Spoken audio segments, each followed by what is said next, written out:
All right. Good evening.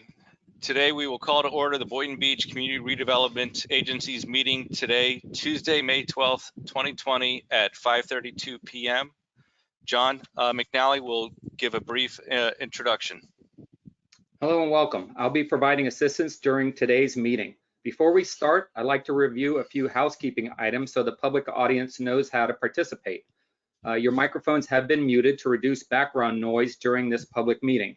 There will be specific times during the meeting when members of the public can ask questions and provide feedback. The first way is by typing their questions into the questions section at the bottom of the GoToWebinar interface. Those items will then be read into the record by a meeting organizer at the appropriate time. Please be sure to include your name for the record. The second way is by using the GoToWebinar interface and clicking on the raise hand option. A meeting organizer will announce the speaker and unmute their audio, at which time the speaker should state their name for the record. Before speaking, please take steps to minimize any sources of background noise and speak clearly into your device during your allotted time. I will now turn control over to Board Chair Stephen Grant, who will be presiding over today's meeting. Thank you, John. We will start with the invocation followed by the Pledge of Allegiance. In honor of National Nurses Week, we will do a nurses prayer found on nurseslabs.com. Give us strength and wisdom when others need our touch, a soothing word to speak to them. Their hearts yearn for so much. Give us joy and laughter to lift a weary soul. Pour in us compassion to make the broken whole. Give us gentle healing hands for those left in our care. A blessing to those who need us. This is a nurse's prayer. Amen. Amen. I'll wait for the flag.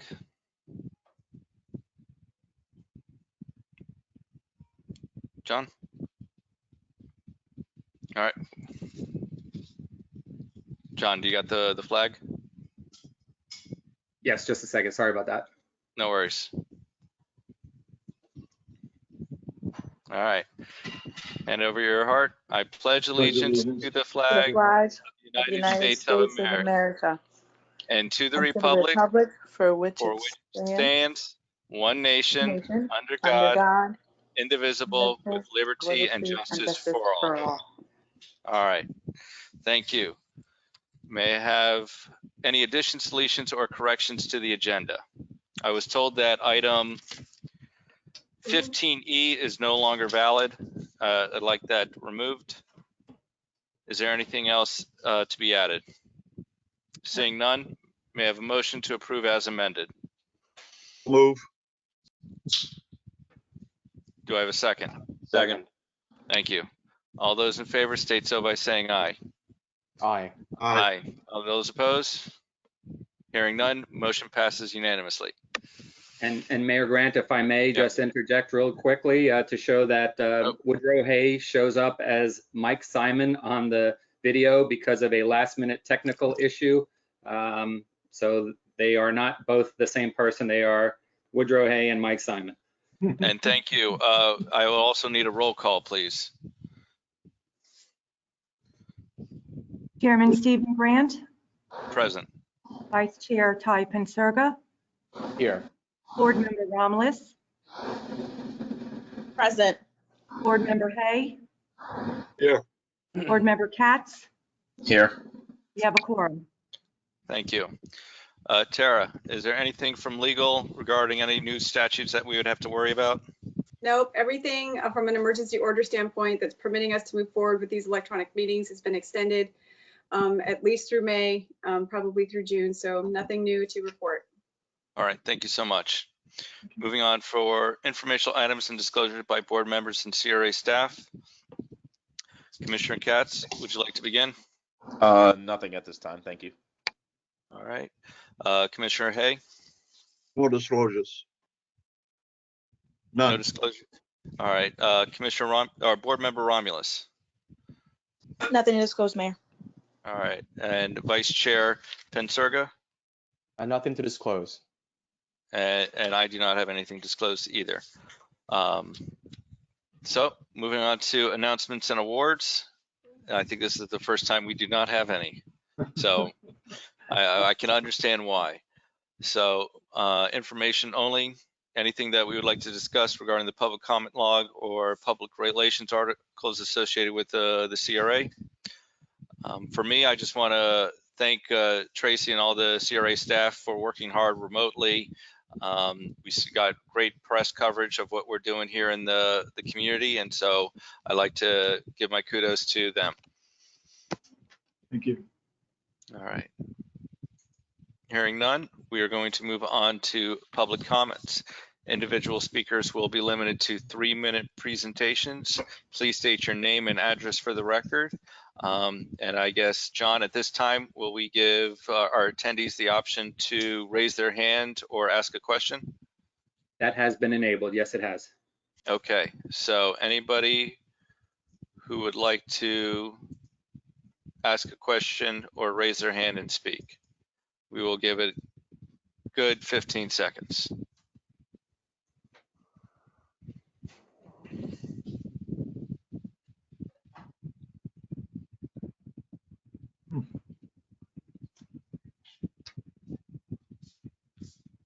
And again, okay, we do have a question. It is from, I believe, Kelly Ray. I am inquiring about the CRA grant exceptions. I'm not sure if there is further information there, but that is what was written into the section. Ms. Ray is one of the items, is part of the item under the reimbursement, the disaster relief program. She is a business owner that is in the item itself, so we can address that during the item. Okay, thank you. Is there any other questions or hands raised? I do not see any at this time. All right. So we will close now public comments and move forward with consent agenda. May I have a motion to approve the consent agenda? So move. I got 2 moves. All those in favor state so by saying aye. Aye. Aye. Any opposed? Hearing none, motion passes unanimously. Next item is CRA projects in progress. Our first is 12A, the CRA's COVID-19 commercial rent reimbursement 6-month extension recap. Good evening, board. It's Bonnie Nicklin, the Administrative Services and Grants Manager. I just wanted to give you guys a quick report and recap on the 6-month rent reimbursement program you put in place on April 21st in response to the COVID pandemic. As of May 5th, 2020, all 22 businesses who fall under the category of active rent reimbursement recipients have been notified that they will receive an additional 6 months. And then as of May 7th, 12 of the eligible 21 businesses from the previous 5 years have reapplied for the rental assistance. And staff's been great helping me process those applications. So we'll be dispersing checks for another round on Thursday this week. Wonderful. Any questions? No, my only comment is I'm glad that we can keep the businesses that moved here staying here during these troubled times. Great. Absolutely, and they've all been so vocal in their appreciation. I attached a lot of their emails in the public comment log for your review. All right. Thank you. All right. Our next recap or project in process is the CRA Economic and Business Development Grant Program update. Yes, board, we provided you a report on all of the activities that we did for our local businesses during this far within the pandemic. We also have the results of a business feedback survey, which a total of 50 businesses responded to. Those are mainly in the attachments, and if you would like Mercedes or Renee or Tracy to speak on the item, they are part of the meeting this evening. Otherwise, we really just wanted to provide you and the public with a sampling of what we had done to push our local businesses through social media and driving business to them during this time, in whatever form they're doing business. All right. Thank you. Next, we have the MLK Junior Boulevard Corridor Redevelopment Project update. Chair, Yes, I think we may have skipped a line item. I have it. Are we on C? Yes. Which item did ML I miss? It's the Economic Development Grant Program That's- update. I thought I 12C. There's two. There's marketing, and then this is the overall Economic Development Grant update. So what happened was the chair had said 12C, but the item was actually B, and that's what Mike Simon was responding to, actually 12B. So we're Okay. just a little off. Are we still on item 12B? Michael, Simon. I just completed that. Thank you. Okay, so Vice Chair Pensurga, what item is next? 12C, the CRA Economic and Business Development Grant update. Okay, I have a different agenda then. Mine says MLK Junior Boulevard Corridor. Do you have the revised in red in the upper right corner? No, I do not have the Okay. revised That one. explains it. That explains it. That explains it. All right, thank you. So please go on to item 12C. Good evening, Board Chair and Board members. Bonnie Nicklin, Administrative Services and Grant Manager. I wanted to present another monthly recap of the regular CRA Economic Development Grant programs that we have to date. So you can see we currently have a balance of $154,000, $818 left for the remaining of the fiscal year. I'm available for any questions.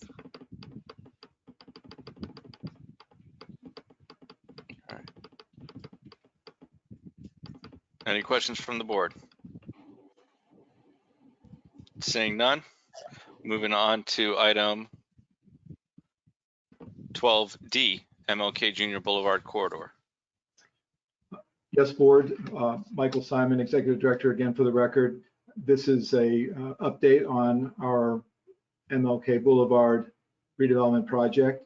And really, the good news, of course, is that Centennial was awarded and final approval was given by the Florida Housing Finance Corporation's Board of Directors.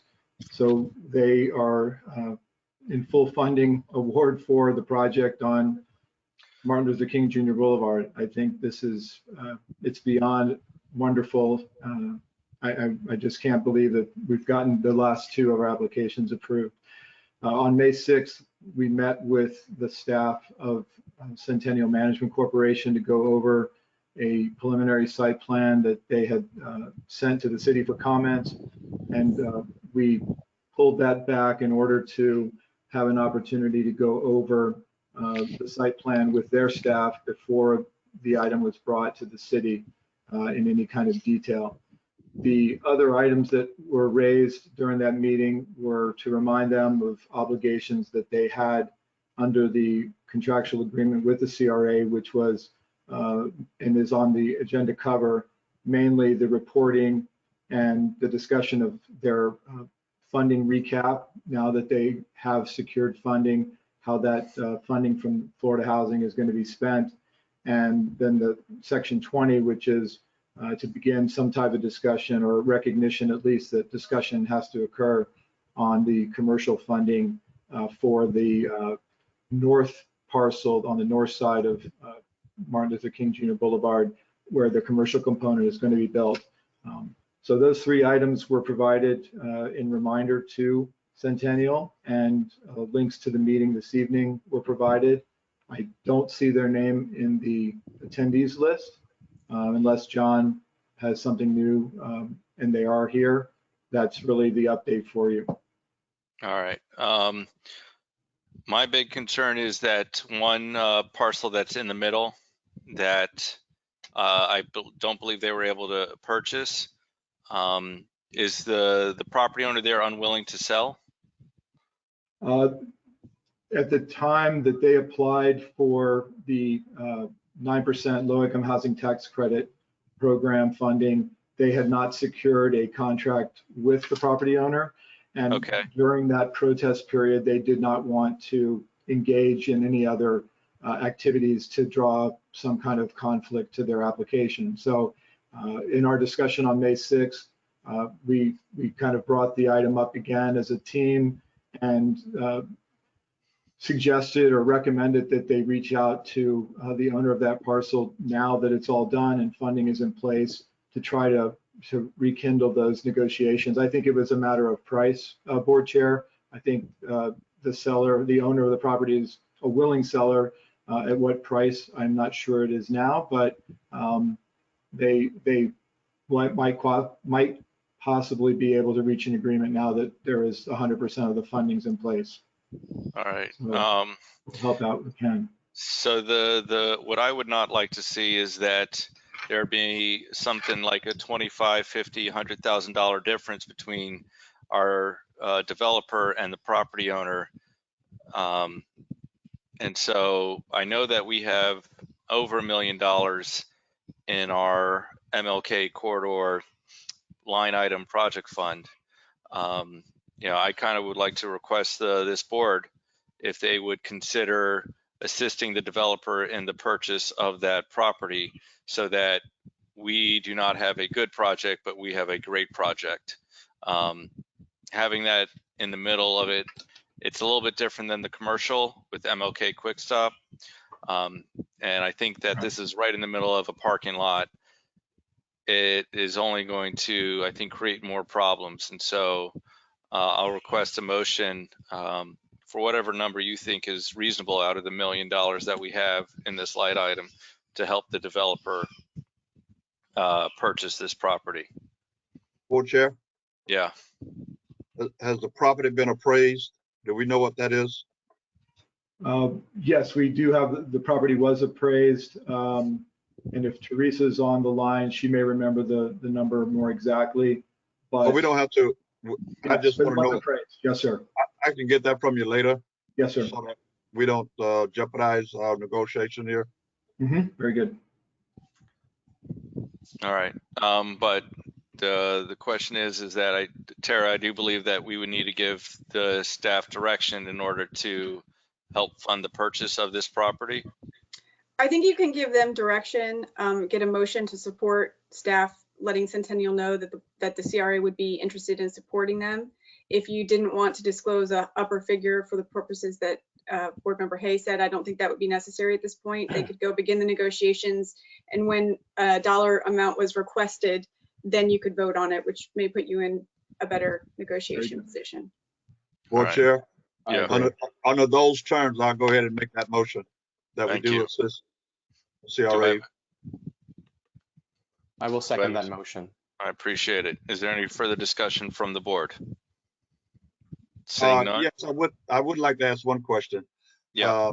I heard some talk about the name. There were some other names. Has the name been chosen? Because I've heard some talk about other names. Board Simon, member, yes, sir. We have provided a lot of feedback from our previous meetings to Centennial. Mainly the response that was given by Centennial was that the name of the project, again, on the application with the state was the name of their LLC, which is the Wells Landing? Wells Landing. Thank you, Board Chair. Whether or not that sticks and stays is certainly not set in stone from my understanding of Centennial. I believe, again, it was a formality of their application and why they couldn't kind of change it in midstream. But they are very aware of the minutes and very aware of previous comments that have made by the public. We've provided them all that and strongly suggested that they heed that recommendation from the board. If they were here this evening, they could have addressed that, but we'll make sure that we get that to them and remind them again. thank you. You bet. All right. Okay. Seeing no more further discussion, all those in favor state so by saying aye. Aye. Aye. Any opposed? State so by saying nay. Hearing none, the motion passes unanimously. Thank you. And Thank good you. luck, Michael. Thank you. Thank you very much. All right. Is there anything else from the corridor redevelopment? Are we expecting to hear from them in our June meeting? Again, yes, sir. I will request their attendance again in June. I had again hoped that they would be on tonight to begin a little of the discussion, but I have some things to report back to them, and perhaps the June meeting will be one where they attend, and we can get into some more of the commercial funding item as well. So. Okay. All right. Board Chair. Thank you. Yes. I just wanted to voice how ecstatic I am about all this. I spoke to Director Simon kind of when he informed us behind the scenes about what happened with the tax funding, and I don't think it can be overstated how significant Centennial's role in the redevelopment of the heart of Boynton is, and the financial savings, the ability to have, you know, in excess of 15 to 20 million dollars or more of funds available over the next 15 years, because we don't have to pay for this stuff because they submitted winning applications, is just, yeah, I remember when this started for us, at least some of the newer commissioners who came up three or 4 years ago, you know, this had failed time and time again, and this was like our last stab at all this. Otherwise, we were going to pay out of pocket. So I think it's amazing for the CRA, for the Heart of Boynton, that we get twice as much for our dollars, because all this is essentially free, at least the residential. So I just wanted to put that on the record and thank everybody involved, including the board members, for supporting these endeavors, because they've paid off, you know, beyond our highest expectations. Absolutely, board member. Thank you very much, Board Member Katz. That is about a total of $32 million it saved the CRA. And I appreciate you mentioning that. Thank you. All right. Chair, Yes. I would also like to echo Board Member Katz's comments and ask for the executive director to put a little bit more, I would say, pizzazz behind that number. Perhaps in some form of or way present that to the public. The fact that we were able to save and not have to come out of pocket with $32 million. I mean, that's astronomical. So and at the end of the day, we are still providing affordable housing, multiple units to members here within our community. So I mean, this is outstanding. So I would definitely echo those sentiments. Thank you, Board Member. We will do that. Okay.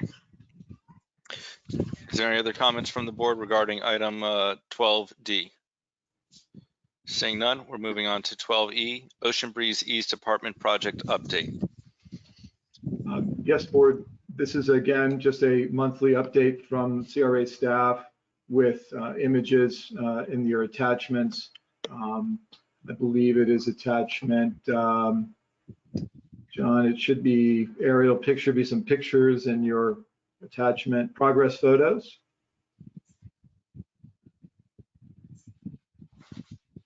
It's attachment 2. Yep, he's coming up. Thank you so much, John. As you can see, Board, this this structure is just flying along, and you're seeing wood decking on the roofs of the 5 buildings, and that's the clubhouse, the second picture. They have put in place all of the required protocols with the COVID-19 with a contractor similar to our town square contractors, and they've just kept moving at really record pace. So it's wonderful to see. I'm sure if you've had a chance to drive by it, it just changes the whole landscape. It's really great. And that's 123 units of affordable housing under that 9% low-income housing tax credit funding, the second project of Centennial's to receive that funding. Excellent. And Michael, do you have an update of how many people have tried to apply through the CRA yet? Yes, sir. Yes, sir. We've provided Centennial with, I believe, 159 names and contact information. Again, we have been in contact with Centennial and have been told that they will be setting up a direct line for their leasing. There's some rules from Florida Housing that they're not allowed to aggressively take applications until 120 days before CO. So I think there's a little bit of a, we're anxious and wanting to get this thing rolling for our residents, and there are some hindrances under those guidelines that Centennial is probably having to abide by. So again, I would like them to provide you with a June update rather than staff. This has been many months now that we've been doing it for them, and I feel like you certainly should have direct information from them on that. All right, excellent. Wonderful. Thank you. Thank you. Co-chair, Yes. for Mike Simon. Did I Yes, just sir. hear you say 159 names? But I for believe so. Yes, sir. 123 units? 123 units. And I would imagine, So we're already 36 over? yes, sir. And that's why I think the significance of the MLK Junior Boulevard project providing another 124 units of the same 9% low-income housing tax credit applicant. I mean, that's 249 units that are popping into the heart of Boynton within about a 2-year period where there were none. I think is again just amazing, and we're very blessed to have this occur. But I think throughout Palm Beach County and really the nation, but certainly there's a lot of statistics to say that we're hundreds of thousands of units below what we need in the way of affordable housing. This is just a small, Boynton snapshot, but we're working with other developers to try to get the Cottage District promoted and get interest there where we can gain some more. And certainly any developer in the future that wants assistance from the CRA, this is that component, if not the entire project, that component of affordable and workforce housing is something that you can negotiate in or try to negotiate into the deal for your participation, whatever that participation is. You can carry some weight in how you would restrict that. Just for the public's sake, how would a citizen get an application? Would they come to you or go to that developer? No, they'll go directly to Centennial Management Corp at the Ocean Breeze East Apartment Complex when that opens. But we will continue and have been continuing to answer calls because the CRA is the likely phone number now to be called. And Teresa's been taking every one of those calls, following up with those folks to let them know where they are. They're calling themselves to find out what's happening because some of them may have put their name in months ago and might not be near the project to see how it's progressing. So we just continue to keep a record of us sending down those spreadsheets with all of that information. Michael. Board Member Romulus has been asking consistently every meeting for more information on the application process, and we've done about all we can do as staff to provide you and the public with the process as we know it. But in the end, the developer and owner of the project is going to be taking those applications and managing their property and those leases just like they would any other. I think there's just so much excitement, and with the construction going on right in front of everyone's eyes, I think it's just that much more. There's that much more sense of urgency, I suppose, that we're all feeling and the developers used to feeling. So again, I hope that in June they'll be here to prepare, to speak on all of those two items specifically. Michael, I have a question regarding how these individual families will be chosen. So let's assume for a moment that every single applicant is eligible and they've done all the paperwork properly. Obviously, now we have more applicants than we have units. How in that kind of situation will that be decided? Is it by lottery who gets a unit, or how is that determined? Board Member Vice Chair, I would be very hesitant to describe that process to you as it relates to Centennial's project. All of the applicants in general, just a general statement, have to meet the income guidelines for acceptability into the units, because those units are governed by income eligibility. So that is about the only criteria and the only answer I can give you at this point on how they would be organized and prioritized. I wouldn't begin to even try to do that at this meeting and put you all in a position where we might have given the public the wrong information. But I think that's a great question, and these are questions that I just cannot emphasize enough to Centennial that you would like answers to, and we would love to be able to give those to you. So I mean, will it sounds like from what you've send told those us today minutes to that them. there's Sorry. lots of people that are interested in these units. So I can't help but to be curious what happens in that situation when their interest exceeds, and not just interested families, but assuming that they all qualify, or Yes, we reach past that number of 126 units. What do we do then? But I understand what you're saying, so I'll wait until Centennial is here in our next meeting. Very good. Thank you. Chair. Yes. I just wanted to ask a question in regards to the limited number of units. This is for Michael. With the new project that's been approved on MLK, if we were to acquire the property that would allow for us to expand, we're still able to go forward with the project, but just rework it to add more units? How does that work exactly? I just want to make sure we're not jeopardizing anything by adding the potential of having that extra, space or land acquired.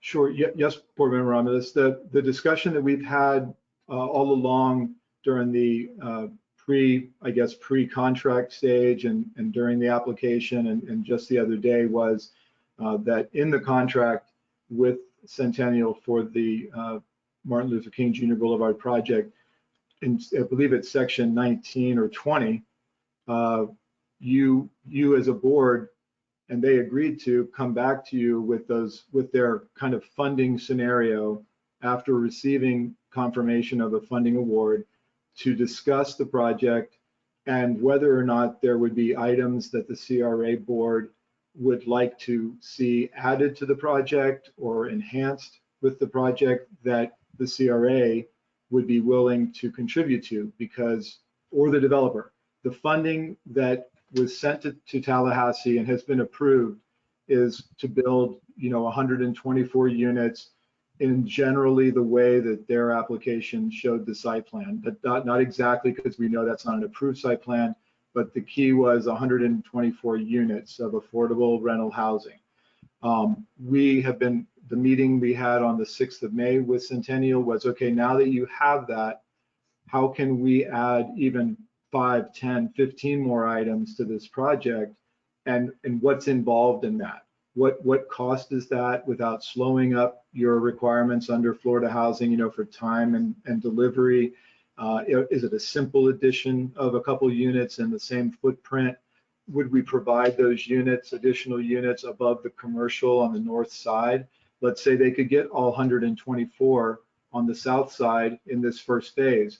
We know there's another 26 to 28 units that could be built over the commercial on the north side. So now that's a full 28 units that is above and beyond what the Florida Housing is funding. Those units, if they're built, will have to be discussed with Centennial as to how they would be funded, whether there's other types of grant money, whether it's a CRA backed loan to the developer, bonds from the county. But yes, we've laid all of those ideas and concepts and direction to Centennial based on what the board had discussed, and I believe that Centennial was very agreeable to, and the caveat, of course, in the document is without jeopardizing the funding and the funding requirements from Florida Housing in the event they are to be successful at getting that funding. Then we can go to town on adding, elements and things that you think the project would benefit from, including more units, if we're willing to find funding for them. It's very exciting. I mean, you're basically getting a chance to almost, it's kind of like Town Square. It has a little bit of a design build, fund type of a scenario.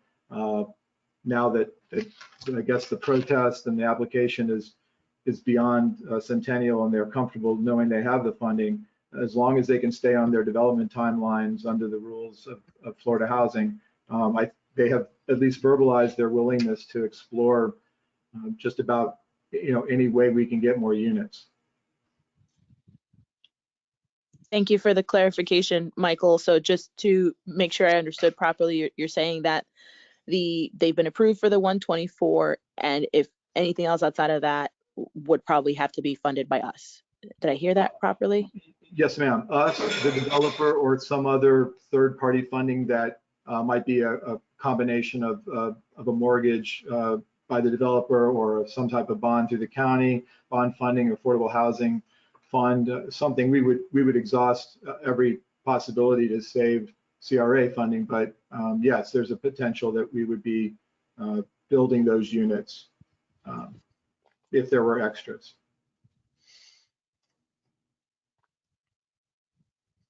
All right.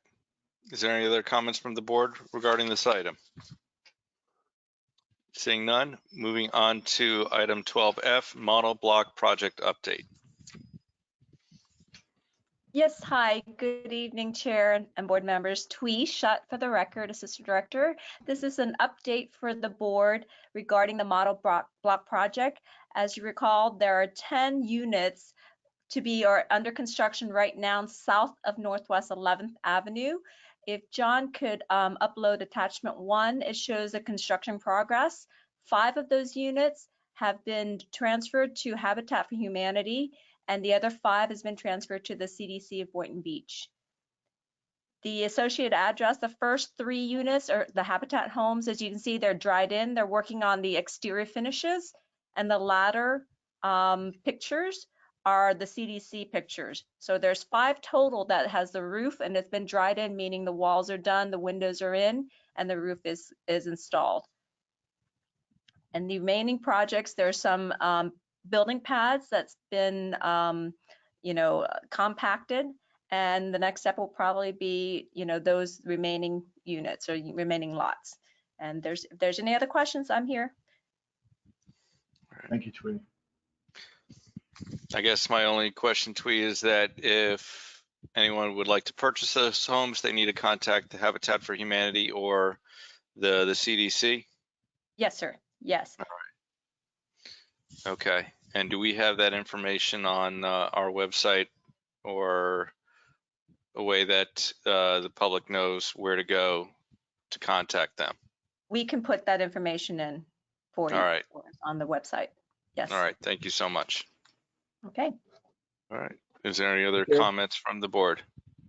Just a quick question for Mike. Does the CDC require sweat equity? Like I don't believe so. I don't believe that their program is modeled after Habitat in that way.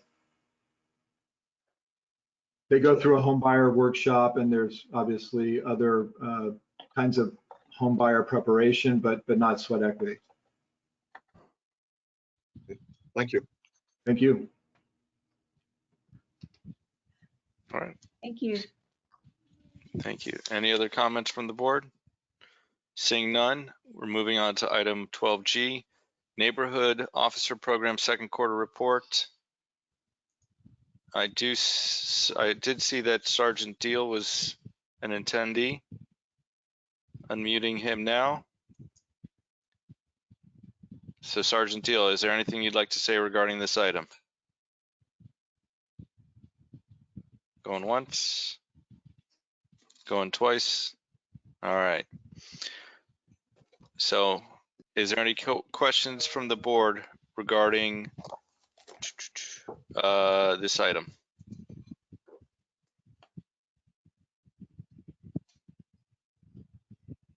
All right, seeing none, moving on to item 12H, Social Media Outreach Program First Quarterly Report, January 1st, 2020 to March 14th, 2020. If Mercedes or Renee are online, they can take this item. If not, I'm happy to do it.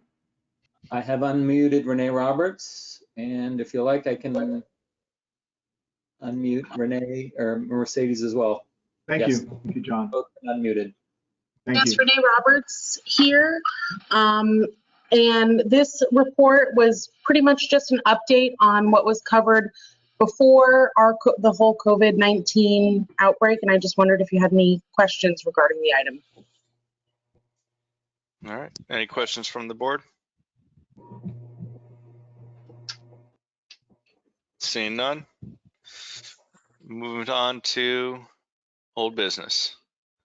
Boynton Beach CRA Small Business Disaster Relief Forgivable Loan Program update.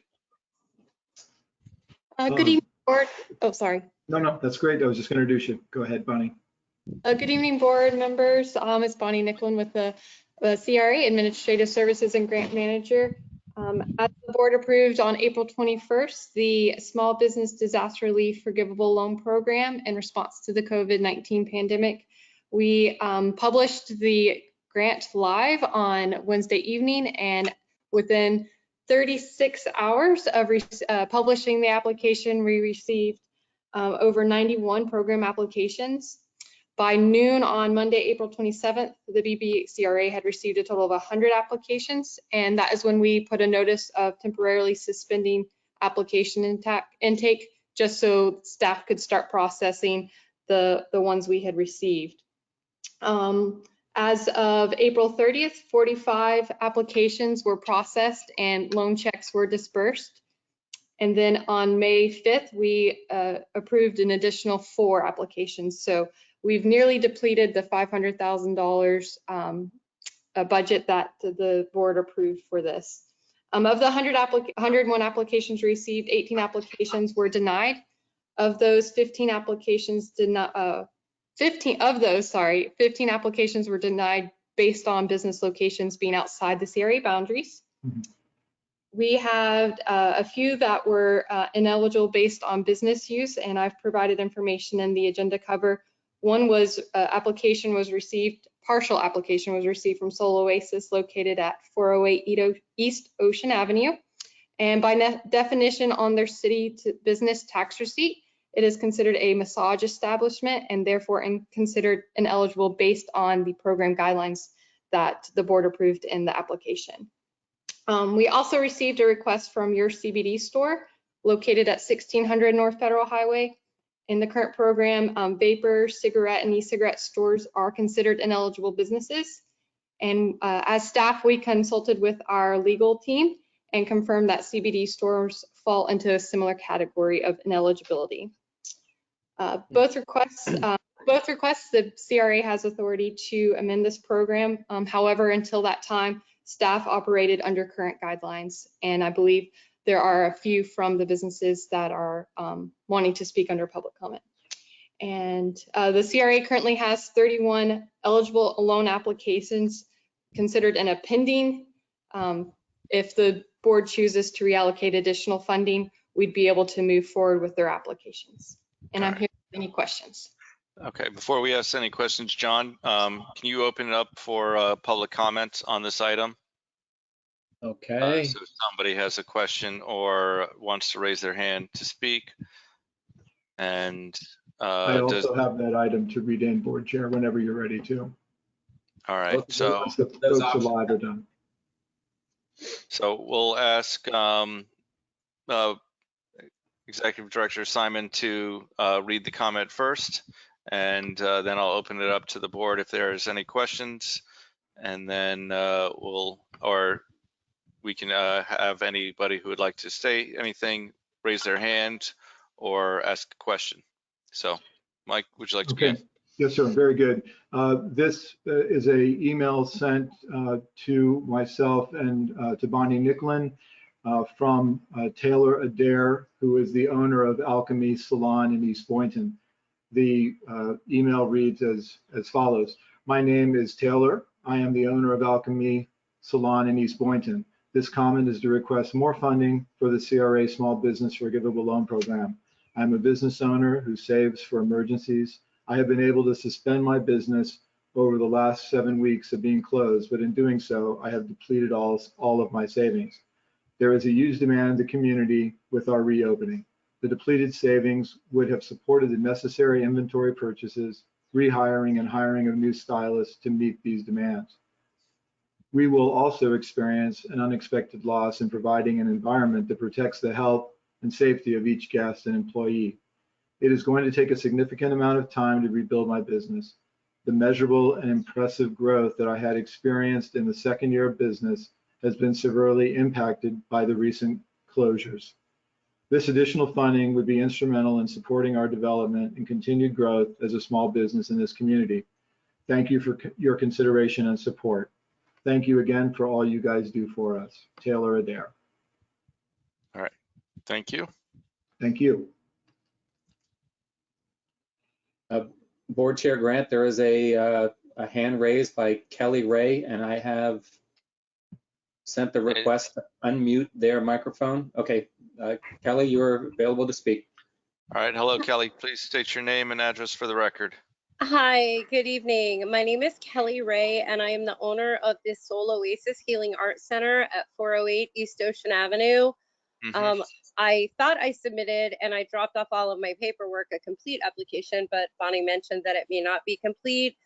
When I originally applied for my business licensure with the city of Boynton, I am primarily by trade a massage therapist. I'm a neuromuscular therapist, which is a medical grade therapist. I am also a health coach and life coach and yoga instructor. And the main aspect of opening this in this location was that it had a yoga studio. Now, we were deemed ineligible based on the massage establishment license through the city, but we also have cosmetology licensing through the city as well. It's a comprehensive healing arts center, and many of our services are under the eligible guidelines. For some reason, massage therapy is ineligible. I'm not quite sure why, as it is recognized by the Florida Department of Health as a medical profession. But when I applied for my application at the city, I was told by the city for the ease of gaining a business license to just put massage and not yoga studio, because yoga studio may take longer because of a parking issue. And as long as there was no issues, I would be able to operate my yoga studio. We have operated for 6 years debt-free. I'm not sure what happened when I first opened. I did not get the rent reimbursement that I had applied for, but I kept going. We did have a small savings, but our savings is completely depleted. And I do have a pretty good sized staff with quite a variety of services, and I was looking for an amendment or an exception because we are a multi-use facility. Even though it says massage on our business license, if you go by the establishment, you can see clearly on the window it says yoga, and you can see our yoga studio, where we also have childbirth education classes, midwifery. We have an acupuncturist on staff, and this money would be a lifesaver, really, because we're all trying to figure out how we're going to stay open in this time. And I'm not just a massage establishment, so I was hoping that the board would see that there could be an exception made, because it's really just what's on a piece of paper, but that is not our business model. All right. Kelly, thank you so much for your comments. This board will have to discuss whether to A, increase the funding for it, and then B is the aspect of ineligible and eligible businesses under the same roof. That's something that I don't know if we're going to be able to discuss tonight about our our small business relief loan program. So, but I'm going to open it up to the board to see if they have any other comments. I feel that we definitely want to keep these businesses in our CRA. And so to, I guess, ask Vicki, how much funding do we have to do the remaining applicants that have already applied, and speak with Tara to see, is the city's BTR the sole response, because I do believe that under the guidelines that we do have other businesses that are applicable. And so I'm going to leave it up to the board to move forward with these comments. Well, just if I can jump in to answer your question really quick, it may benefit the rest of the board. Yeah. You are free to amend the criteria of your program. Right now, the business receipts is the way that that is determined. So unfortunately for Ms. Ray, that's what her receipt says. If you wanted to put in a criteria, I would, from a legal perspective, not just give an exception for one particular business that could cause problems for other similarly situated businesses in the future. So if it was something the board wanted to consider, you would have to consider changing it either altogether, making it a putting it back in the category of businesses that could get grants, or saying as long as it's not the primary business, but that would require some proof that it isn't the primary business, which may get a little hairy. Yeah. So there need to be some criteria that would be applicable to all businesses within the CRA. All right. So I guess the first question that the board has to see is that do we have funding available to expand to the applicants that were not able to receive the funding, and then do we want to change anything about the loan forgiveness application? Chair. Yes. I'm in favor of trying to reallocate some funds, so that for me that, I'm fine with that. On the issue of changing the requirements, I think I might be in agreement with what you were saying, is that I don't know if I'm in a position to kind of contemplate that on the fly, because while I want to extend, to as many businesses as possible within the intent of our criteria, I don't want to open the floodgates, because while we might want to help some businesses, if it allows all these other businesses we hadn't intended in, I would find it hard to come up with a set of rules on the fly, or unless we have other examples from some other CRAs. If we open the door for all massage parlors, or all CBD / liquor / gun stores and pawn shops, I don't know how to split the difference here, but I'm interested in trying to pursue it for businesses like Soul Oasis, which does provide a myriad of options that have nothing to do with the prohibition on massage parlors. So I don't know how best to approach this. Maybe legal, and maybe a broader discussion. So board member Katz, I received some comments is that it's not massage parlors, it's massage therapists. It's kind of understanding that how we change some of the criteria available for economic development grants to allow for tattoo locations, allow for pawn shops, because when the initial economic development grant was contemplated, it was, I believe, like over 5 years ago, and so that was the previous administration. I'm right there with you. If that's the way to split it. So the aspect of it is that for us to redo the economic development grant program, because this is kind of what we're basing on our loan forgiveness, that's something we would have to do it as a whole. I don't think we can just do it for this loan forgiveness, and I feel heartbroken that we can't provide it to these businesses, and that's kind of it. So I guess I'd ask our Executive Director Simon for the funding available. Yes, sir. If I may, before I provide that to you, Board Chair and Board Member Katz, one of the things that was discussed today as staff with legal was because of the undue circumstances brought on by the COVID-19 pandemic, and that this is its own singular program, I don't know that it would necessarily involve you having to change the criteria of all the programs. The additional point is that there is a tier 3. If you remember, we've had this discussion at our board meeting in September on the new grants, and you you wanted to not, let's say, eliminate a tattoo studio, but it would be what was termed at that time as kind of a conditional approval. You know, they'd have to come in and tell you about their business and what it was they're going to be doing, so that you had, you know, some ability to investigate the project and the property more than just a regular application for, you know, a retail establishment. I mean, that could be, depending, of course, on how Tara feels, perhaps that might be either the COVID or as a conditional use type of an approval. With regard to funding, we have available in our future development projects line item, we have $461,000. In our cottage district, we have $427,000 left.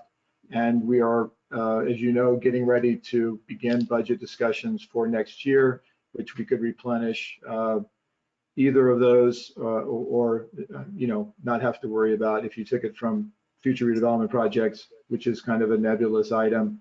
Right. You might decide to put that money somewhere else next year. So we do have about $450,000 in funding available. All right. Thank you. Thank you. Board Chair Grant, if I may, there are a few comments in here I'd like to read for the record before we proceed. First one is from Steve Siebert.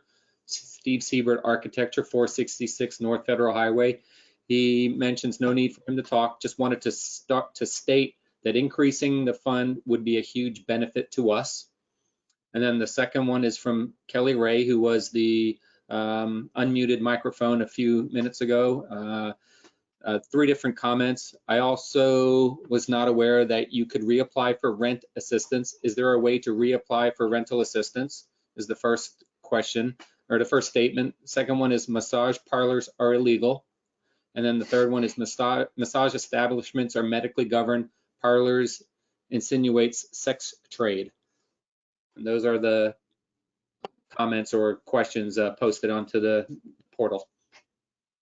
All right. Okay. Sure. So I'm going to ask, I guess, the board if we would like to move some funding around to help the applicants that did not receive the funding. Board that Chair? are, yes, that are waiting in line. Before we make that ruling, Mm-hmm.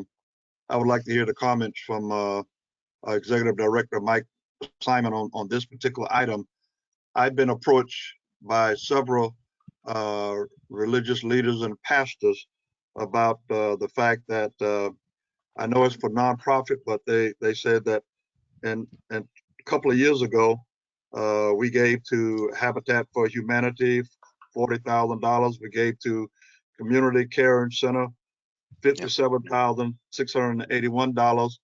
And knowing that the church has been hit just like all other businesses, and they're having to make adjustments, laying off and changing schedules and just not having the funds. So what is the rationale, Mike, for this, having done it back in 2018, but not being able to do it now? Yes, Board Member. Churches. Yes, certainly. Yes, Board Member Hay. The information that you were provided, I think, is somewhat taken out of context for you. The information that the folks had discovered or given to you relate to a specific program that provides for the funding of affordable housing and nonprofits and for-profits that provide affordable housing as governed and directed by the statute for the CRA. So the term by itself, nonprofit, is a catch-all, and in general terms, that isn't something that can be funded. But as a nonprofit that is performing and developing programs and projects that are described in the statute, they are more directly relatable and with the right criteria fundable. So in this particular case, they were developing affordable housing. We had asked for developers of affordable housing to come forward and build affordable housing. And the fact that Habitat is a nonprofit is a fact, but they are not a nonprofit that is doing something other than affordable housing for the purposes of the CRA. The Community Caring Center is additional nonprofit that may have many different services they provide, but the services that the CRA was providing funding for was a business incubator on Boynton Beach Boulevard, and I guess I would call it somewhat of a cafe or restaurant that is being operated by multiple businesses in a cooperative incubator type setting. So again, yes, it is a nonprofit, but it is more specific related to the goods and services that are being provided in relationship to what the CRA is asking for. So again, business development, economic development, and affordable housing being the keys for those two examples that you were given. And if I can, just from a legal perspective, give a little bit more context, because I know it's a tough question that the CRA gets a lot. We've had this discussion, I think, when we talked about job training some time back. The CRA statute, the way that it is written, is very much for a few. There's three basic pillars, I'd say, for the mandate for CRAs. One is affordable housing, brick and mortar. The second is bringing in enterprises to the area, bringing in a business community and supporting the business community. And that's actually the primary mandate that starts it. And then the second one is employment and all of that. The next key is your plan. So the answer to your question, I think Mike has summarized the past actions of the board perfectly, and they hit, as you heard, some of the pillars. So to the extent that a nonprofit wanted to ask for this funding grant to support employing people, that would be something you could consider doing. However, you would, again, similar to making the exception for the excluded businesses, need to put in very strict parameters about how that would play, because it's a little bit into that gray area statutorily of what the CRA is permitted by statute to use its funds for. So that's the legal structure, if I answered that for you. If I could just say this, if we could just have a sidebar, Mike, and explore some other appropriate process to this whole thing that the leaders want to discuss with you, okay? So I'll call you tomorrow. Okay, yes, sir. All right.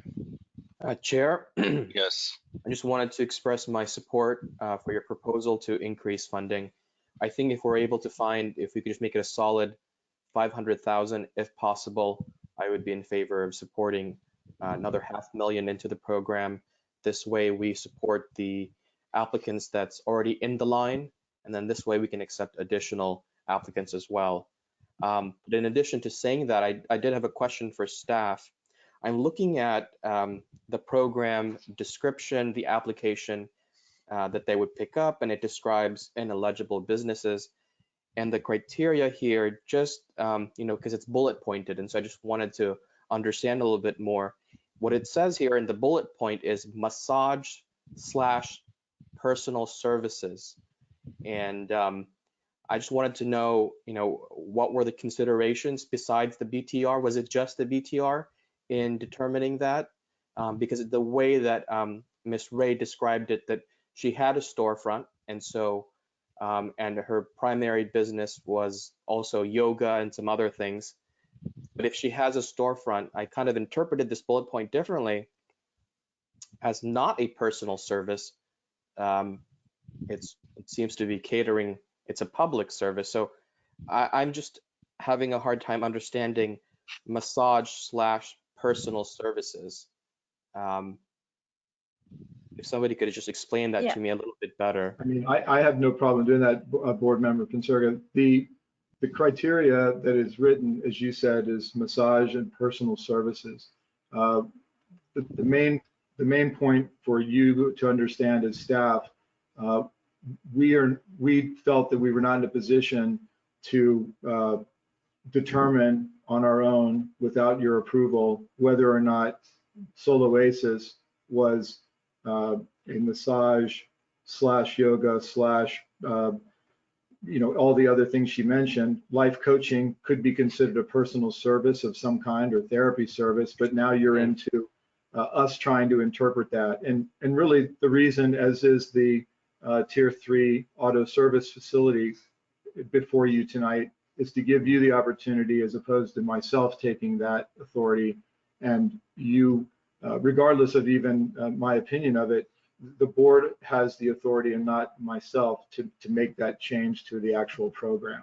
So legal thought it was a substantive decision and that was one that the board should make. And certainly the description that Ms. Ray gave of her establishment is a wonderful one. It just is a unique category of business that doesn't fit under what we are as staff within the guidelines trying to operate. So that's why it's before you this evening. I understand. And if I can just add real quick, I think that speaks to the fact that the staff is very much trying to apply the criteria evenly. So the only factual information that the objective information that they can go check is those business licenses. So that's what they have been doing. That's what they applied to this instance. And when there was a question, that's why it does rise to you guys to make a determination about whether or not the criteria needs to be adjusted to make it more flexible for certain types of maybe mixed businesses or what have you. Mm-hmm. All right, That's understood. That's a good explanation. My follow-up question is, do we have any background information? I wasn't here when these criteria were determined. What do we know what the intent was? I mean, I don't understand why massage and personal services are even in this list to begin with. Do we know what the original intent was? Didn't we reviewed this back in September? So I do believe you were here, and that's when we added the tier 3. And so we've always had massage establishments as non-eligible. That's something that, yes. If I may add, it seems for Ms. Ray's in particular, it seems that there's some, maybe some explanation or maybe some coordination we can do with the city in terms of her BTRs. So if she had said that there's some issues, so that maybe for her case, we can probably coordinate with the city to see exactly what businesses, which licenses she has that's valid for that, and if it's going to matter or not with her parking and issues like that. But if the city has other licenses that she's licensed under, that she could probably be considered under that may be something for her case that we can also work with, because they seem Twee, to have. I'm gonna stop you because I just from a legal perspective, I wouldn't want us to do that for one business, because then you're going to get asked to do that for everybody else. Okay. So I just have so I'll explain it in the sense is that our business tax receipt program is required for every business in the city of Boynton Beach, so that we have recognition of their doing business in the city. For example, me as an attorney, I'm a sole proprietor, work out of the home. The attorney has the max fee of over $200 for the business tax. Well, if I had an employee, then I would have to pay for an office tax, business tax receipt. And so there are multiple business tax receipts that a business may or shall have to get. And so that's kind of where the situation is that if you have a business with only one business tax receipt that is ineligible, then staff really does not have the ability to make any sort of adjustment.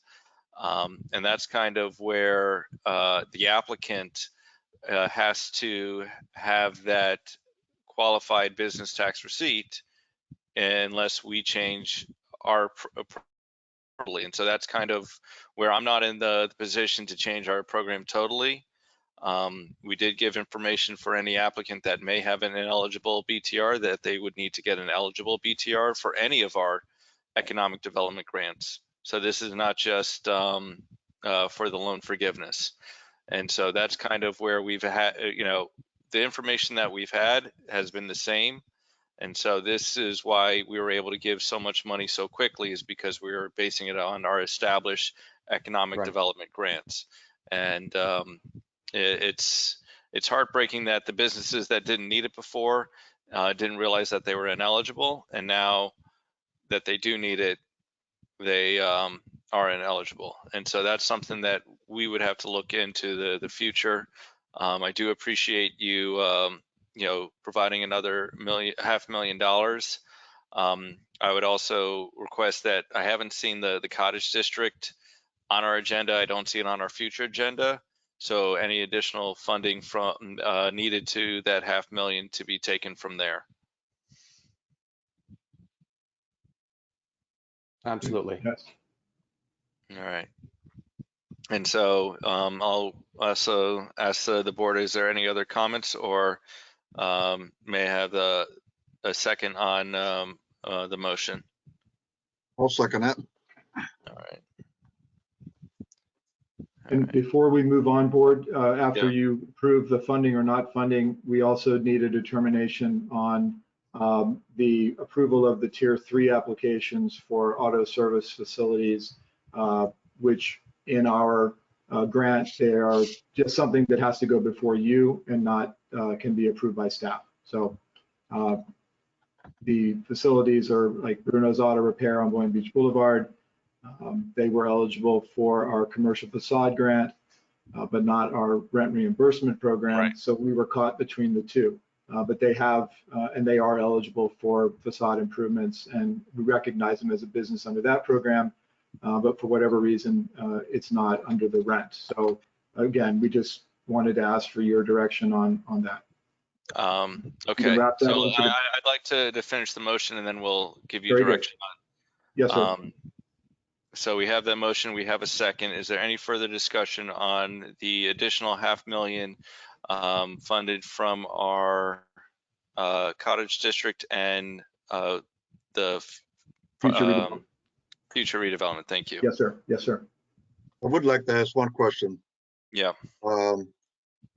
Mike, do we have any idea what the budget, where we are now with what we have outstanding, what was not given out? Do we have any idea what we might? Because when we open this thing up again, I don't want us to come back to the table and talk about, increasing again. We have any feel for where we are? How many do we have in the hopper? Yeah, yes, sir.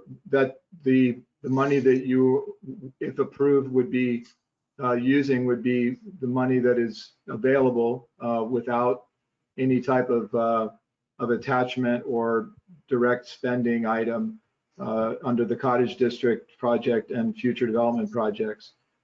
So you have the flexibility within the project fund to move money between projects as you see fit throughout the year. And it's not considered, when you move between funds, not to complicate it, but that requires a budget amendment. When you move money within a fund, it is a reallocation of funds. So to answer your question, none of the line items I provided you, neither of those have any attachment or let's say pending project expenditure as of now. And again, we're approaching June, July, August, which we will now begin to start considering funding and projects for next fiscal year.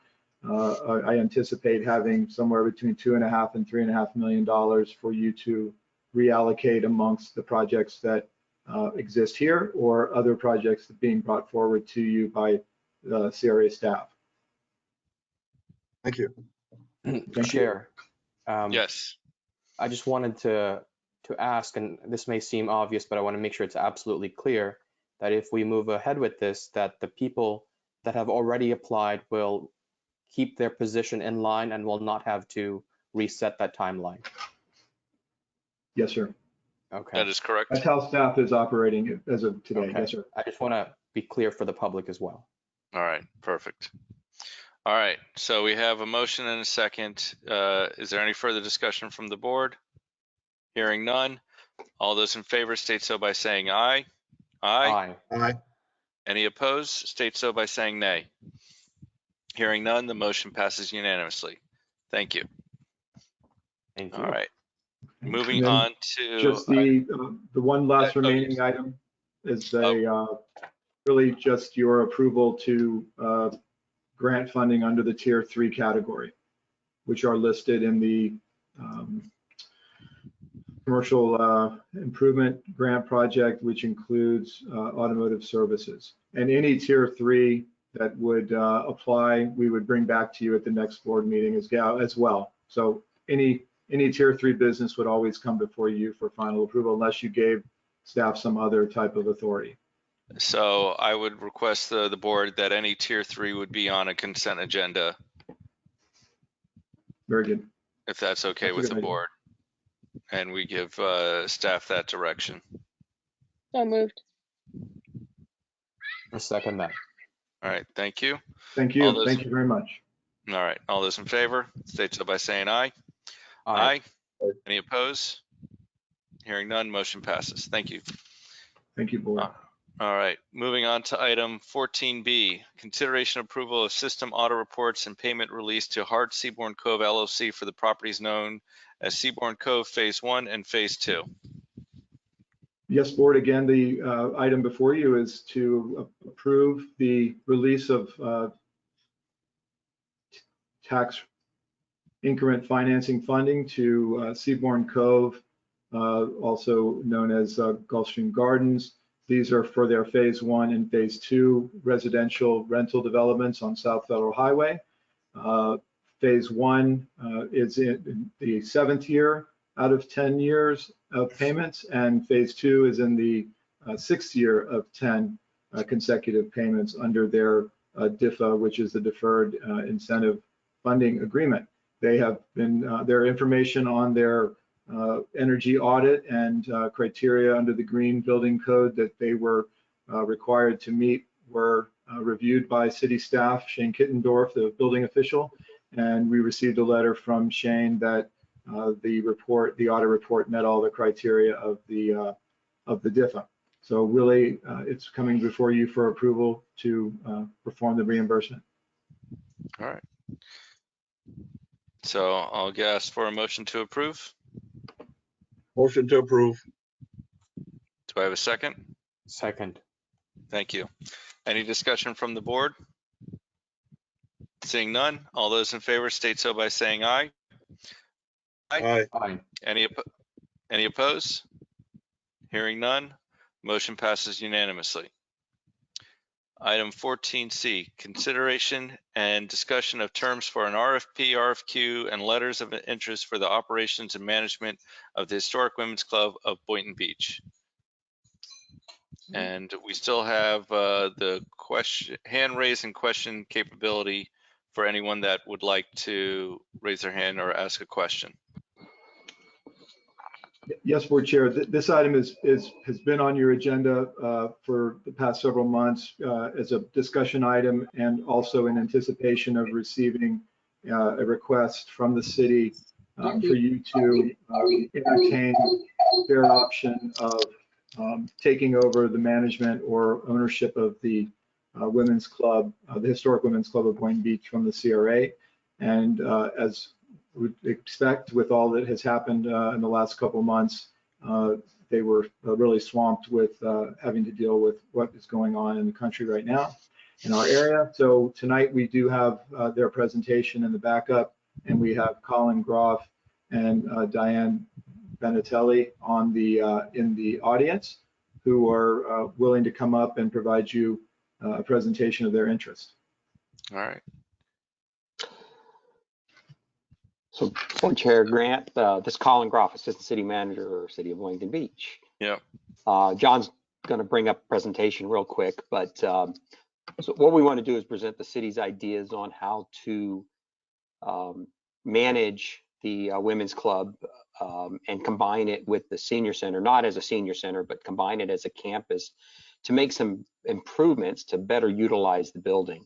We're going to do a quick presentation. Diane's going to present kind of the ideas on how the city looks at, managing the building and what kind of programs we bring in.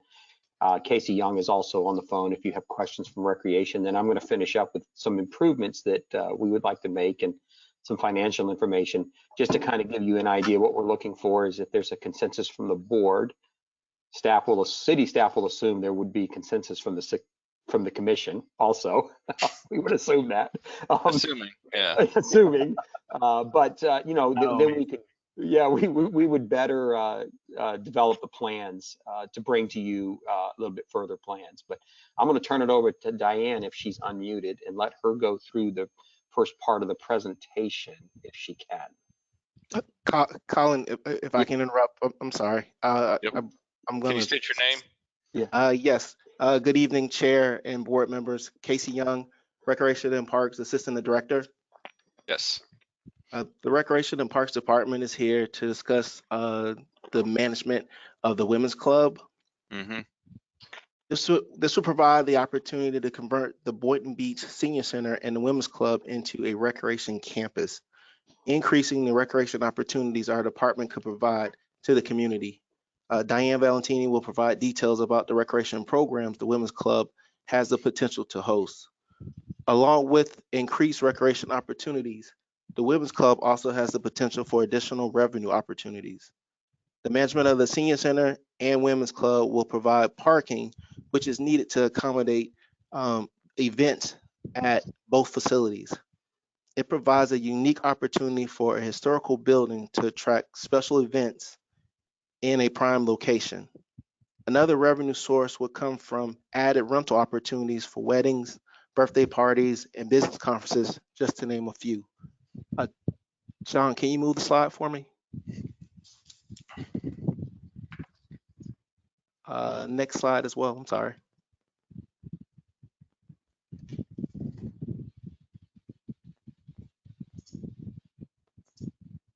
Hey, One more, John, please. you got to back up the slides to the beginning. Sorry, you went a little bit too far. There we go. Go one slide down. Go one slide. Now stop right there. All right, now the next slide. I'm sorry, I've moved past that. All right. So benefits of city management. We believe that the Cultural Center, Intercoastal Clubhouse, and the Women's Club would benefit the city by increasing our brand awareness, transforming Boynton Beach into a premier destination for community events and facility rentals. Increased rental opportunities would assist entertainment and tourism businesses such as caterers, florists, and hotels. These businesses and events would also attract visitors to our downtown area. Now, Diane will provide more details about the type of programs and events we have identified the Women's Club could host. Good evening, Chairman and board members. Diane Valentini, City of Boynton Beach Cultural Center Manager. I'm so happy to be presenting this evening because the Women's Club is one of my favorite buildings in Boynton, and I actually did host events there when I was with the Recreation Department in my previous employment with the city. So I know the building well and know its capabilities.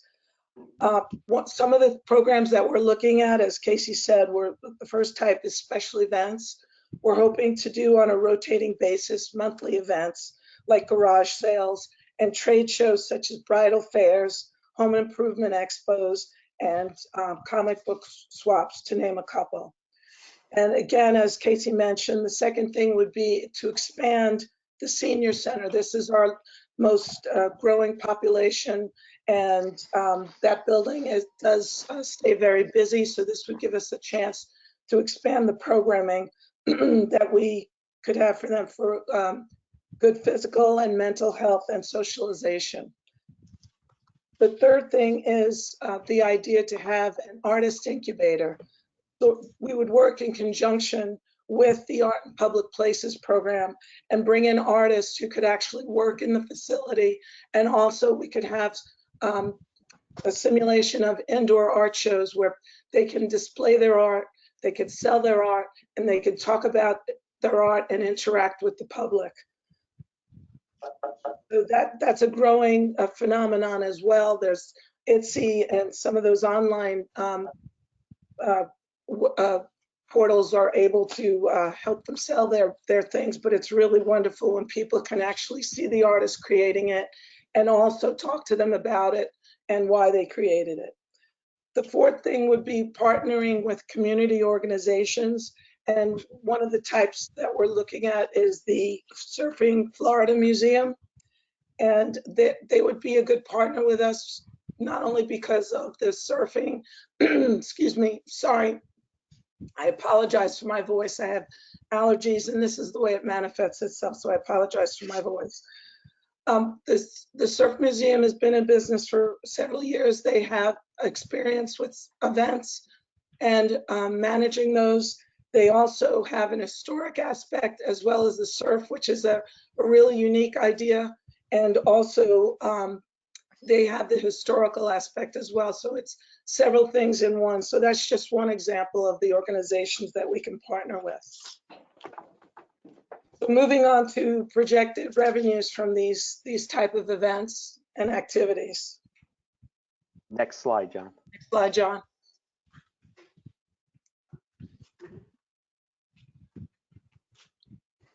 So one of the biggest things that we see happening is weddings.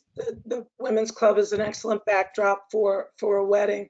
Has a beautiful grand entrance and 2 staircases leading upstairs, and you could have several activities going on at once. We're hoping to do at least 25 a year. Rentals, we're looking at business meetings from the community and community organization meetings and other private events, birthday parties, memorials, things of that nature. The special events, as I mentioned, if we went with the idea of the incubator, we could have vendor fees from the art spaces, food vendors, trade show booths, things of that nature, and ticket sales for some of these events. Program fees if we conducted workshops and classes, and memberships. The Senior Center currently has a membership. We could institute that as well if we make this more of a more enhanced program. Next slide, please, John. The projected expenditures we're looking at is we're hoping to hire an event supervisor. This is a person that would be skilled in business development and would be an expert in weddings. They would attend bridal fairs and go to have connections with hotels and all of the florists and caterers and all the people involved in those types of businesses to develop business for bringing in weddings. We also would like to have an assistant special event person who would actually man the weddings and staff the weddings to be there to make sure that the building is kept in its pristine condition and the users follow all the rules and regulations that we institute. We'd also like to have a special event crew. These would be part-time contractual employees who would be the setup, cleanup, and breakdown crew for each event. They would be at the event, set it up, break it down, and then clean up afterwards. Again, making sure that the building was turned over for all the multiple uses. We're looking at having professional memberships for the staff and hosting some business meetings. The other expenditures we've listed: electrical, water, equipment, maintenance and repair, other contractual services, and computer and supplies. So total operating expenses we're looking at is $189,000. Next slide, please. So as far as the net gain is concerned, projected revenue is $361,000, projected expenses $189,000. So a net operating income would be $172,000. And I'll turn it over to Colin to talk in more detail about how we would handle the parking issues and the crossing of the facility, of the parking area. So Colin Groff again. I want to kind of summarize what the recreation staff was talking about. This is a high level things we think we can, we believe we can do with the building. We believe the building's been used for those kind of services before, and it's been very active. As Diane said, she'd used the building before for that. So we believe the estimated very high level projected budgets are pretty accurate. The costs are accurate, but it's not going to be something that happens overnight. It's going to take some time to build that, to build up to that level. So we want to talk a little bit about that later. One of the things we've done is we've gone to, one of the issues with this building is there's not enough parking, and everybody knows that. The senior center is very active in the morning, but not active in the afternoon and the evenings when the women's club would be active. And right now we use that parking, but it's valet, it's things like that, because there's no way to cross federal highway safely. So we've approached FDOT to talk about putting in a pedestrian crossing, let's say protected pedestrian crossing. You can see a sketch here that we had a consultant draw up, and we presented this to FDOT, and we've never been able to, they've never allowed us to move forward with this because it's never met the criteria for a crossing because it wasn't one campus. By making it one campus, they will consider it a little bit differently. So what they'll look at then is the activity of the women's club and the activity of the senior center together and the available parking. And they've come back and tentatively said this is something they would approve, which would be a safe pedestrian crossing. We're looking at several alternatives for it. We would actually enhance it for ADA, for lighting. It might even be a slowed down plateau to really make it safe. It also helps with traffic on US 1 also, so it slows some people down. As y'all know, we have some issues on US 1. FDOT does also. So FDOT has agreed to that, but they've agreed to it as part of a master plan for tying the two buildings together. So that would solve one of the issues. John, the next slide. So the other thing we're looking at is the senior center itself. You know, as y'all are aware, in the capital budget, we have some funds designated to clean up and fix some of the parking issues we have at the senior center. So by combining the two projects, the city's already funded some of these improvements that would be needed to make this work. This is just a preliminary plan. Again, we're working on these. Once we get some direction from the CRA board and the city commission, you know, we would move forward with developing final plans to maximize the use of the parking on the site and both sites and making it safe to cross the road. We think this is a good plan. We think it allows us to activate the Historic Women's Club and to become a very positive part of the building of the city's inventory of recreation buildings that's used by the public for recreation programs and also by private parties to use for leases. Next slide, Don. So one of the things, as I said, is, you know, we presented kind of an outline of what we think the programming could look like. And again, it's just a high level outline. We want to kind of work on it and finalize it and come up with a very high, you know, better budget numbers. But one of the things we do know when you're building an enterprise like this, it takes a little bit of time. So one of the things we would like is if the board is interested in moving forward with this, where the city would eventually take ownership of the building and maintain it as a historic building and using it as an event center for the city. The staff would then start finalizing that program and the budgets to bring back in a different, in a more official setting. And the second thing is we'd want to develop that 3-year startup plan. We know, you know, the building hasn't been used for a few years because it's been under construction. It's ready to be used. I believe Mike would agree with me. The CRA is not, they're not set up to do this kind of event management and building management. That's really not what the CRA does. So the city does, but we need to develop that plan. The third thing is what we would really like to do is to make sure this is successful for the city. We would work on an ILA between the CRA and the city to assist with some funding during start operations to get to the point where it's revenue neutral. And then once it starts making money, then it funds other things that we can fund. And then we would also finalize the capital improvement plans for the complex. Once we know which direction we're going in, we can get the engineers that we have on board to finalize those to get that project moving. Again, a lot of those funds are already budgeted and in the plan. We just need some direction. So with that, I'd like to turn it over for questions to see if you have any questions of staff or myself. And again, I was like, you know, the key to this, making this work, is really a partnership between the CRA and the city to make it work and make it a very valuable building for the city, for both parties. All right.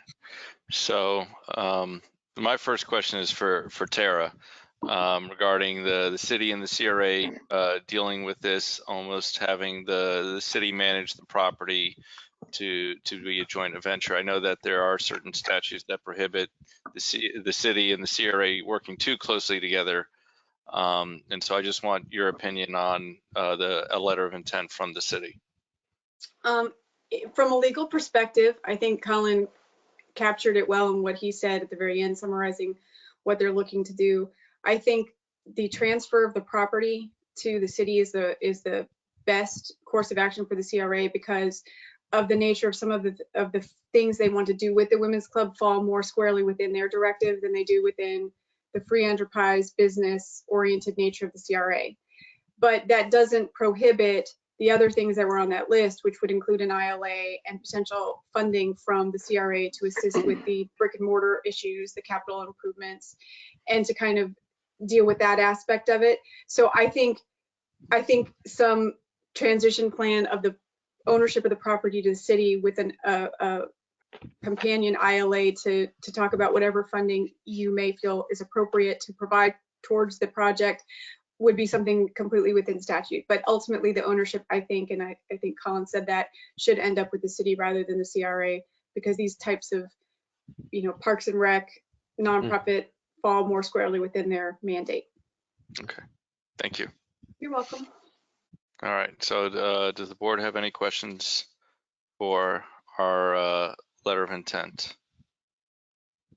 Yes, Chair, I do have one question. Yep. Well, I have numerous, but I'll limit it to, Colin, if we could move back to that slide, or John, could we move back to that slide that showed the diagram with the crosswalk and there we go, that one. So obviously there's the crosswalk across Federal, and there is another parking lot there southwest. And is there any plans to build a crosswalk there as well, or was the traffic in that street relatively low to not require one? Yeah, that's a great question. The reason it's not, the answer is yes, there'll be pedestrian. They would be pedestrian improvements on Southeast 4th Street. The reason it's not shown here is because we were using this to talk to DOT. That's a city street, so we didn't.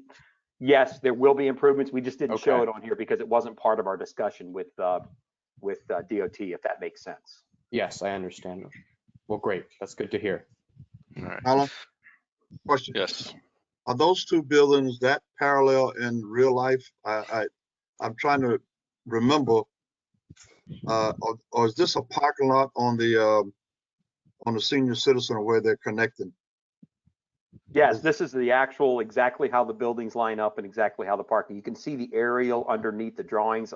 It's kind of lightened up, but you can see some cars parked, on the senior center side. Yeah, so it is lined up exactly. So it really is a good fit because the two properties are actually, they are next to each other with separation of US 1. So they are a good fit. And again, we're not talking about closing the senior center thing. We're just talking about making a recreation and activity campus. And again, that's really for the improvements to pedestrian safety, parking improvements, and those things. And when you look at this plan, this is a very preliminary plan. It needs more work. Okay, all right. I'll wait. All right. My comments is that this is, I think, is what the future for the Historic Women's Club, I think, will be. I'm pleased to have a building that's on the National Historic Registry, and the only, I believe, public Addison Mizner building, something that really puts Boynton Beach on the map. I also went to the Palm Beach County Historical Society, and their exhibition on Addison Mizner was very informative, and that's kind of what I'd like to see with the Historic Women's Club, with the Surfing Florida Museum, and other types of our community organizations of our Boynton Beach Historical Society, our Boynton Beach Garden Club, that we give Boynton Beach a place for our own organizations so that they can help grow. I know the membership of the Women's Club has been dwindling with the Garden Club, and I think the city, the CRA, can do what we can to make sure that these organizations that have been around for decades do not go away. And so that is where I'm in favor of this, so that we can make sure that the city controls its destiny regarding our public and the facilities and amenities that we provide to our residents, businesses, and tourists. So, any other comments from the board? If not, can I have a motion to move forward with discussions of an ILA with the city of Boynton Beach? I'll move. Thank you. Do I have a second?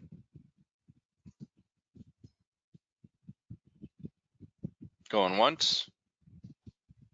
Going twice? everybody go to sleep? Second. Second. Thank you. Yes, you do have to. Thank you. All right. Any further comments from the board? Hearing none. All those in favor state so by saying aye. Aye. Aye. Any opposed? Hearing none. Motion passes unanimously. Thank you, Colin.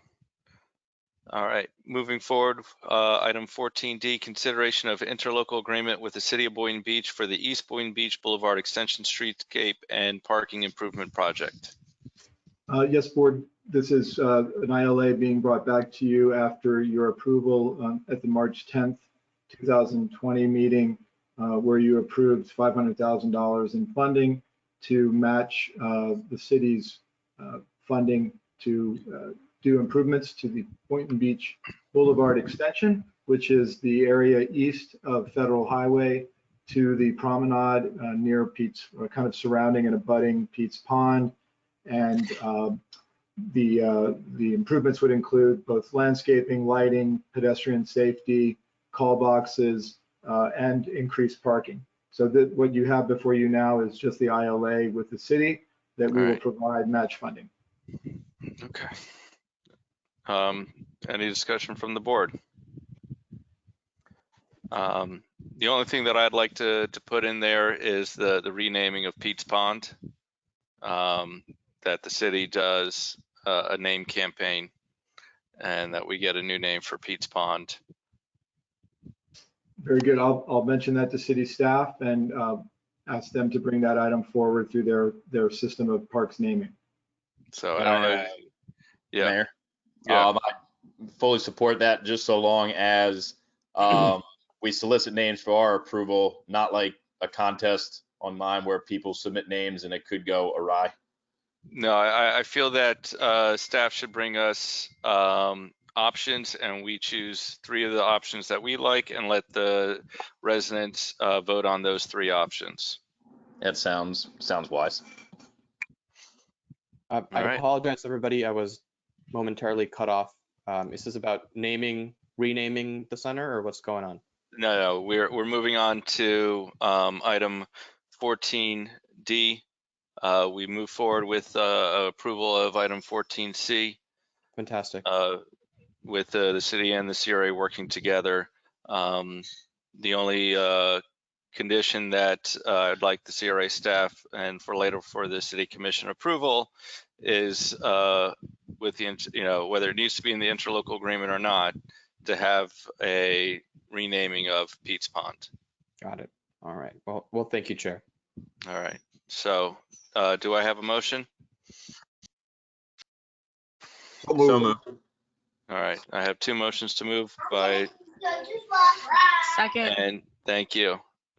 Now I have a second. Any further discussion from the board? Seeing none, all those in favor state so by saying aye. Aye. Aye. Any opposed? Hearing none, motion passes unanimously. All right, moving on to item 15A. Bonnie, would you like to introduce this item? She's muted. Oh, she's muted. Okay. Nope, she's Good evening, unmuted. board. Sorry. That's right. Bonnie Nicklin, Administrative Services and Grant Manager. At the last meeting on April 21st, the CRA board approved a property improvement grant application in the amount of $1,900 to Marketing Innovations Enterprises. They're a commercial property located just north of the CRA office at 810 North Federal Highway. The applicant is requesting the board's consideration for 50% reimbursement of expenses related to the landscaping improvements, totaling $1,655 that were paid in full on August 21st of 2019. Staff was not able to provide staff approval on this request because it does not meet the grant program guidelines, which requires that any items paid for more than 60 days ago are ineligible for reimbursement. I believe Lisa is on the phone and available to provide public comment, and I'm here for questions. I have one question. Do you remember when Lisa came to the CRA to request for assistance? Yes, I believe I met with her. I can give you the exact date on my calendar, but it was June of 2019 before work was done. I met with her to discuss the program guidelines. And so that's kind of where I'm in favor, is that she was under the deadline of a code compliance violation to get that in compliance. And so I request the board to move forward with the approval of the $827.50 because this was after the discussion with the CRA. So moved. Board Chair, if I may, we met before any work was done. Yep. Yep. That's what you did meet before, is what she said, June of 2019. Yep. That's Yes, what I met with her in 2019 and she did not submit an application until this. Yeah, I understand. And so the aspect of it is that because of the code violation and the necessity to do it before is why I'm in favor of moving forward with the $827. And I have a motion to approve. Is there a second? Second. Thank you. Any further discussion from the board? Hearing none. All those in favor state so by saying aye. Aye. Aye. Any opposed? Hearing none. Motion passes unanimously. And so the applicant, would you still like to speak?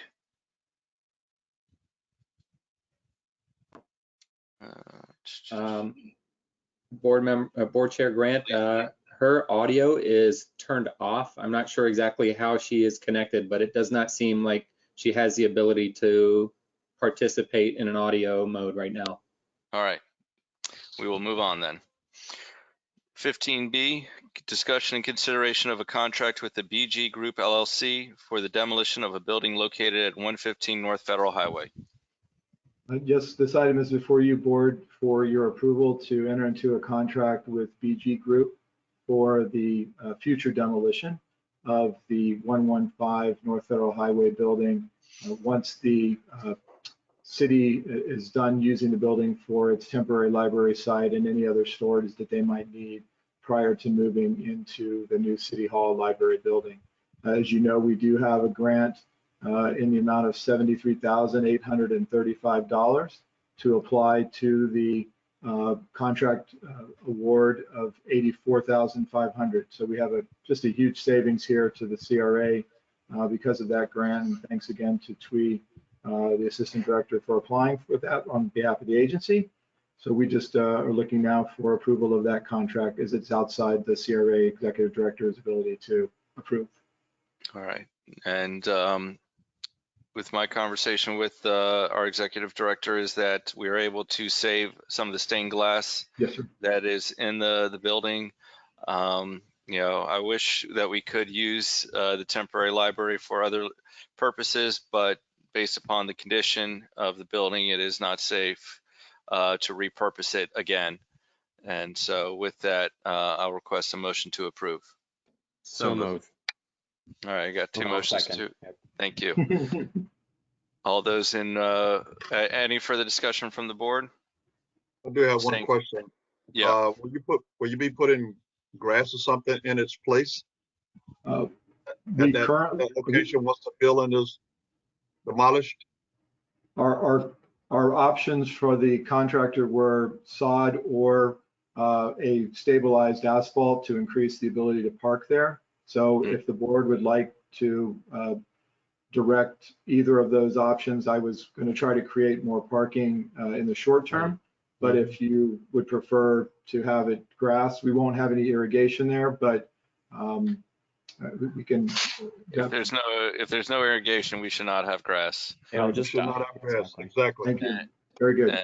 And so we'll move forward. And so I know that we did put irrigation to the parking lot north.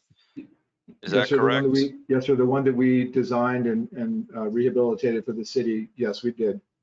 Okay, so there is an irrigation line close by, but let's move it with the asphalt first. Yes. Okay. And if we want to redesign it for an enhanced parking location in the meantime, we can do that at a later time when funding is available. Yes, sir. Very good. All right, so may I have a motion to approve with the asphalt? So move. Do I have a second? Second. Thank you. All those in favor state so by saying aye. Aye. Any opposed? Hearing none, motion passes unanimously. Moving forward to item 15C, consideration of an interlocal agreement between the Boynton Beach CRA and the City of Boynton Beach to fund the Boynton Beach Boulevard Complete Street project. Yes, board chair and board members. Twee Shutt for the record. This is again, just as a quick history of the project, we applied for 2 grants to be able to beautify Boynton Beach Boulevard to make it more inclusive for bikers and other modes of transportation, increase sidewalk, making it more pedestrian friendly for our namesake, the Boynton Beach Boulevard corridor. Acknowledging also that there are many uses, including a school, as well as our Boynton Beach Marina, the Boynton Harbor Marina, that would be able to be enhanced with some of these improvements. The state and the federal government gave us funding for grants. The first grant is the TPA grant, which is the transportation, I'm sorry, the transportation, Palm Beach County Transportation Planning Agency. We received $2.23 million. This money will be available in 2023. And then we receive a federal grant from the Highway Administration Federal Land Access Program to help in the design cost. This particular one has a 20% local match that is before you now for the interlocal agreement. This agreement is going to encompass design as well as construction. So it's a multi-year agreement. And this is to help reimburse the city as they enter into a local funding agreement with FDOT for the design phase. So luckily, what we and the city staff was able to do is to try to coordinate also with FDOT work on the Boynton Beach Boulevard interchange so that the community and the businesses will not be interrupted with multiple construction projects along Boynton Beach Boulevard. This is also in line with our CRA plan to facilitate other modes of transportation, as well to also make it safer, as there are some traffic calming improvements that could be done as part of this project. So it is furthering our plan. Attached in the cover, attachment number 4 is actually the draft complete street ILA. What staff is asking for the board is to have approval of the ILA between the city and the CRA to fund the design and construction related costs for Boynton Beach Boulevard Complete Street project, and authorize board chair to execute the document subject to final review by legal counsel, because we would like to also coordinate with the city attorney on some of the nuances with this. So with that, I'm here for any questions. The first part of the funding will be for $250,000. The city will be requesting it, and the city has 2 years to ask for reimbursement. As we understand it, FDOT will start procuring design services from an engineer later this year, and it would take approximately a year or so to complete the design aspect. And then they'll be going out for bids or for advertisement sometime in 2023. And that's where the remaining local funds will be needed. And the remaining local funds, as stated in the report, the summary, will include things above and beyond what DOT will pay for. This includes, if you recall, the decorative pavement treatment that the city would like. That's something that the DOT would not pay for, or decorative street lighting. They will pay for everything else that would be in the $2.3 million estimated costs. Thank you. And so my question is that the money that we spent with Kimberly Horn to help with the design, what goes with the design that we've already have? How will that be? That has been forwarded all to DOT to consider with their design project, they have a different, more stringent level of review that has not gone to waste. That is the survey, everything that has been done with Kimberly Horn has been useful to DOT. So they were able to use that. It's just under their requirements, they have to solicit, everything again, and they have to do per their standards of review. So it hasn't been gone to waste. But just as a point of consideration, I talked to DOT. Their project manager said right now his estimate is about a $4 to $5 million project. So we're really only paying a very small share of that. And the great thing is they're going to try to coordinate it under one project manager. So you're not having to deal with a federal agency for federal money and the state agency and then the local county agency. They'll be responsible for the design and coordinating the construction and the construction administration. All right, so I'll request a motion to approve, and I know that we've tried to do enhanced artwork on Federal Highway that got denied by FDOT, and so my big thing is that we are able to spend the CRA's money for the enhancement of Boynton Beach Boulevard, and if we need to figure out if we need to lobby some sort of government, state government organization so that we're able to do what we need to do. But, this is kind of goes above what the city and the county and goes to Tallahassee has the final decision. So that's something that I think we need to make sure that we're able to move forward with what our vision is for this project. So may I have a motion to approve? So move. Do I have a second? Second. Thank you. Any further discussion from the board? Seeing none, all those in favor state so by saying aye. Aye. Aye. Any opposed? Hearing none, motion passes unanimously. And item 15D, consideration of disposal of a portion of CRA owned property within the Cottage District project for Northeast First Street right-of-way dedication.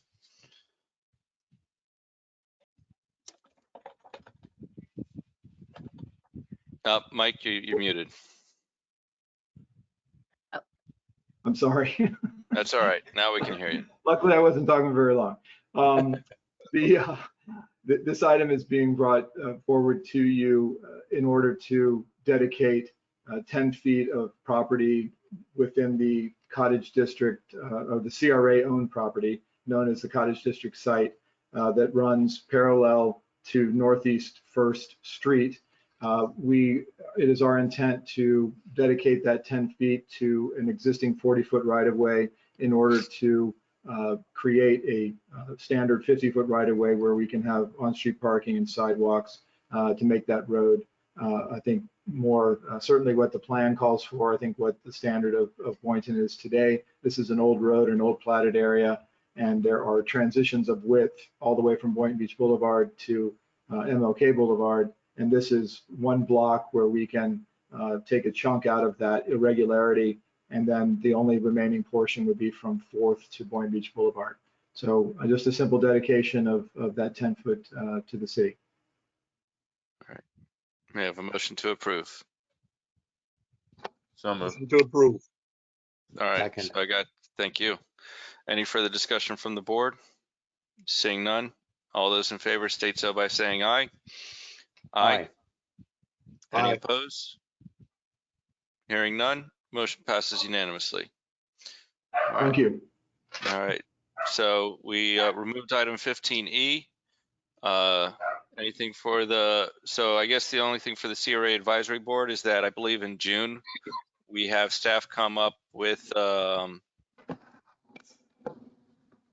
guess the budget. And so we'll have them meet in July for review of our tentative budget. Yes, sir. Okay. So that's the only thing that I think we'll have for the CRA advisory board. And anything for our future agenda from the board? I have one, Chair. Yes. So per our brief kind of discussion at the last city commission meeting, I forwarded 2 versions of a similar ordinance, one from St. Lucie County and one from the Port of Palm Beach, relative to apprentice programs and the incorporation of hiring requirements for government funded development projects. So all I'm asking is that, with your permission, the board, to have CRA staff, one, distribute those documents to you for review, and then to place it on a future agenda item when the CRA staff is prepared to expand on what the topic is and allow for a discussion on our end. All right. Yes, I'd like that distributed and have it on a future agenda item.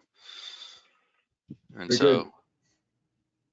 and then I have had a conversation with some other people in the Northeast surrounding our cottage district, and there are some homes there that may want, some homeowners that may want to sell because their homes do not have much value as a resale, because of the construction, maybe from the 30s or 40s or 50s. Okay. I'd like to just have a discussion regarding with the board of having the CRA maybe purchase some of these homes so that we could expand the cottage district, not just on that block, but anywhere on Northeast 4th Avenue, Northeast 1st Street, or Northeast 5th Avenue that is surrounding that area. So something that may be across the street from the cottage district, I'd like to see explored. If that's okay. Yes. Yes. Okay. Very good. All right. Thank you. All right. Is there anything else before we adjourn? Not seeing anything. May I have that motion to adjourn? So moved. Second. All right. Meeting's adjourned. Thank Have you, a good board. night. Thank Okay. you Good very night, much. everybody. Good night. Stay Thank you. healthy. Thank you. Bye-bye. As a reminder, a recorded version of this session will be posted to the CRA's YouTube channel. Links to that channel are available on the CRA's website at catchboynton.com. This concludes today's meeting. On behalf of Board Chair Stephen Grant, all of our board members, the CRA director, and CRA staff, thank you for attending. Be safe and have a great evening. Good night. Thank you, John. Bye. Thank you. Good night. Good night, everyone. Thank you. Bye, night. brother Mike Simon. Good night. Bye, Mike Simon.